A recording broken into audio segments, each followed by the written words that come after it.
If you're feeling tired throughout the day, it might have something to do with your sleep. Now, not necessarily the amount of sleep that you're getting, but actually the quality of sleep. You can spend 8 hours in bed and still feel exhausted when you wake up.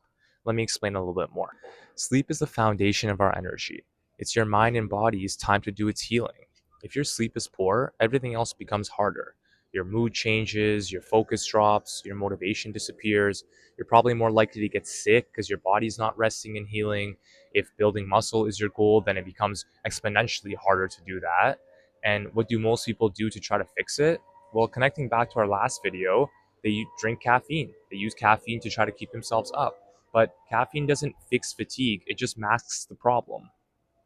Your body actually runs on something called a circadian rhythm. It's basically an internal biological clock that works on roughly a 24-hour cycle. And what this clock does is it helps make you feel awake, make you feel sleepy, controls body temperature, hormone regulation. And when the circadian rhythm is aligned, then your body produces cortisol naturally in the morning to help wake you up and melatonin during the night to help you fall asleep. But when this circadian rhythm is not aligned, it's disrupted, your quality of sleep really suffers. And the challenge is that modern life disrupts this rhythm a lot. Late night screen use, artificial lighting, irregular sleep schedules, caffeine too late in the day. And these signals make it hard for our body to figure out when it's supposed to be awake and when it's supposed to rest. So, what do we do about this? One of the simplest ways to improve sleep quality is consistency. Try going to bed at the same time every night and wake up at the same time in the morning. This is going to train your circadian rhythm, and over time, you're going to naturally feel tired at night and more alert in the mornings. Now, you might think, well, during the week, this is really easy. I wake up for work or for school at the same time every day, but when it comes to weekends, I want to maybe sleep in a little bit more or I want to stay out a little bit more at night.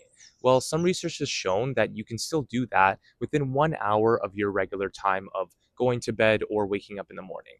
Now, again, you might not think this is realistic, but then let me ask you, how important really is your quality of sleep versus the other things that you're choosing to do, staying up at night or wanting to sleep in the morning?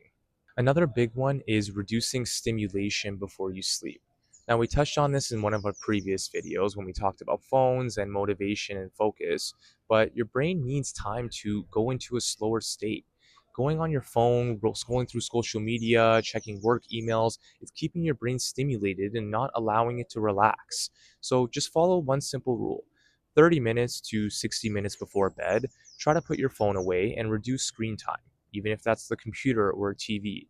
Try reading instead. Stretch, relax, do anything that makes you feel like you're winding down and lets your brain wind down so you can go to sleep much easier. Another interesting thing about sleep is that it happens in cycles. One of these cycles we call REM sleep. This is where you do most of your dreaming, and it's a really deep state of sleep where you're healing and you're resting really fully. These cycles happen within roughly 90-minute increments.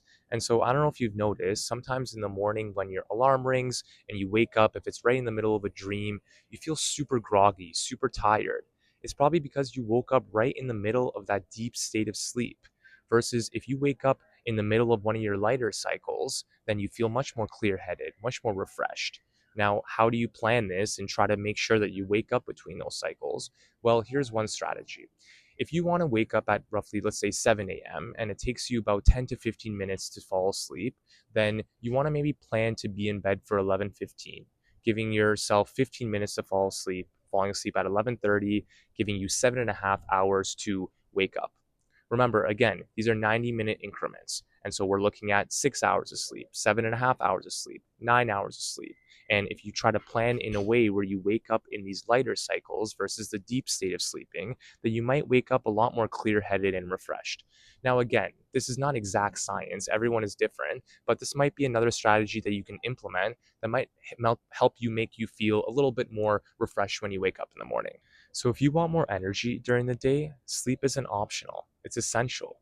If your sleep is constantly getting disrupted, then your body's not able to fully recover, and that fatigue is showing everywhere else throughout your day and in your life. But if you're trying to really increase the energy that you have throughout the day, you need to protect your sleep. This was part 2 of our Build Your Energy series, and if you enjoyed this video, look forward to the next one where we talk about another overlooked energy habit that will completely help change your life.